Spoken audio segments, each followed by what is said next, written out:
After the Second World War, it took a long time for motor racing to become re-established. A severe shortage of materials and the importance of rebuilding the industrial infrastructure across Europe left little over for building new racing cars, let alone racing them. What little racing there was employed pre-war cars. But by the early 50s, Europe was back on its feet, and the Italian marques of Alfa Romeo, Maserati and Ferrari, to whom racing was a lifeblood, re-entered the sport.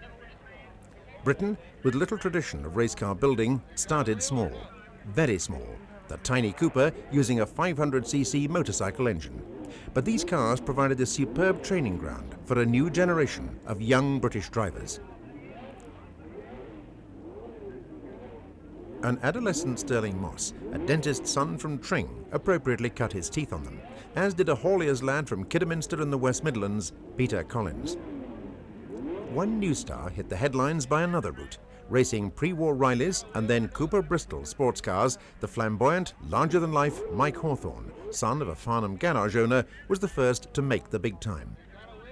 With the war still a recent memory, patriotism ran high, and it was not thought the done thing for a British driver to race for a German or Italian company.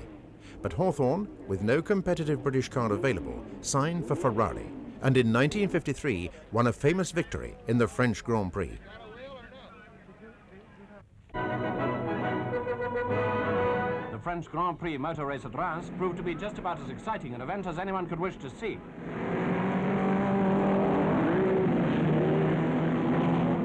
One of the early leaders was Gonzalez, number 20. Right through the race, there was a terrific neck-and-neck struggle between young Mike Hawthorn of Britain at the wheel of a Ferrari, number 16, and Fangio, number 18, driving a Maserati.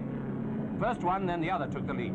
Hawthorn proved to be the first British driver to win the event since 1923, but only by about 50 feet. 2/5 of a second separated Fangio from Gonzalez, who was third. Well done, Mike. The following year, the mighty Mercedes came back to motor racing.